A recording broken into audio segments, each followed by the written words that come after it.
यदि गृहस्थी में खुश रहना है और गृहस्थी की गाड़ी बिंदास चलानी है तो परिवार की कुछ बातों को इग्नोर करना सीखिए। परिवार की कुछ बातों को इग्नोर मतलब सुनकर अनसुना कर दो। भाई सास ने कुछ कहा है, कोई बात नहीं, सास है तुम्हारी, मां है, डांटेगी भी बेचारी, उसका अधिकार भी तुम पर। हम आपको डांटेंगे तो डांटने का अधिकार होगा हमारे पास आपको डांटने का, तब ना हम आपको डांटेंगे। कोई राह चलते आदमी को हम थोड़ी डांटेंगे। इसलिए मैं आप लोगों से प्रार्थना करता हूं, अपनी सास से डांटने का अधिकार मत छीन लेना बहुओं। सास है, डांट रही है तो खुश हो जाओ मन से कि चलो माँ है, कुछ कह रही है, कोई बात नहीं, क्या बिगड़ना, कह ही तो रही है। अच्छा कहे बुरा कहे, ये तो उसके अपने संस्कार हैं कि वो किस तरह की बातें कर रही है। लेकिन आपका अपना भी तो एक संस्कार है कि आप रिप्लाई क्या कर रहे हैं। जरूरी नहीं है कि आप हमारी तरफ कीचड़ फेंक रहे हैं तो हम भी आपकी तरफ कीचड़ फेंकें। जो बातें आपको पसंद ना हो उन बातों से निकल जाओ दूर, इग्नोर कर दो, कोई बात नहीं, इन बातों में मुंह लगाने की जरूरत नहीं है। कई बार चुप रहना बहुत बड़ा इलाज होता है।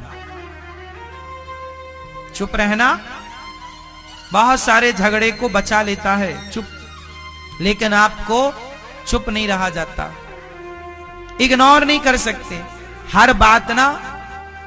कोई बात, छोटी छोटी बातें पति को मत बताया करो।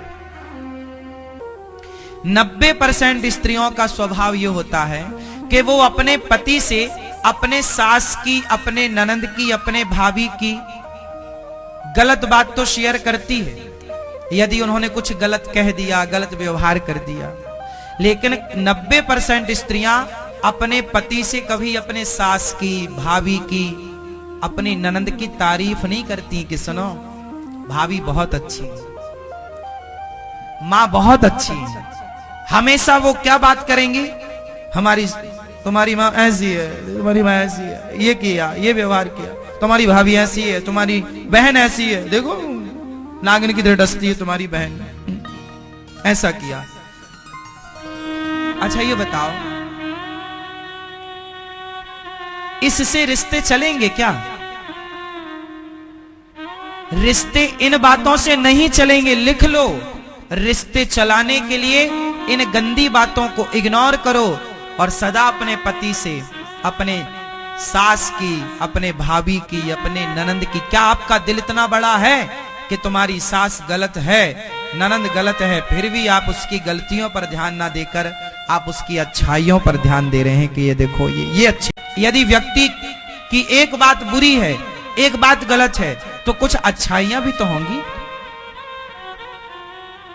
लेकिन आप लोग ना अच्छाइयों को इग्नोर करते हैं और बुराइयों को। जैसे मक्खी पूरे शरीर में वहीं जाकर बैठती है जहां घाव होता है, ऐसे कुछ लोग केवल आपकी कमी, बुराई ढूंढते हैं।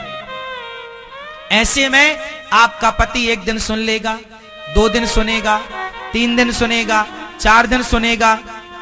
जब आप हमेशा उसकी माँ, उसकी बहन, उसकी भाभी की बुराई करोगी तो फिर वो आपके घर वालों पर उंगलियां उठाना, तेरी माँ कौन सी अच्छी है, तेरा भाई कौन सा अच्छा है, जबकि आपके भाई और आपकी माँ बहुत अच्छी हैं। वो ये बोलना नहीं चाह रहा लेकिन आप गुस्सा दिलाती हो। आप समझते नहीं हो, पुरुष आदमी काम करके लौटता है, मार्केट बाजार की बड़ी झंझट होती है, 1000-500 रुपए आदमी कमाता है तो वो कमाने के लिए बहुत पसीना बहाना पड़ता है, बहुत काम करना पड़ता है, बहुत सुनना पड़ता है। वो सारा टेंशन लेके घर आता है कि पत्नी प्यार से पानी पिलाएगी, प्यार से भोजन कराएगी, तो आप प्यार से हंसते हुए, पति आए तो वेलकम हंसते हुए करो ताकि वो आधी टेंशन तो तुम्हारी हंसी खुशी देखकर भूल जाए।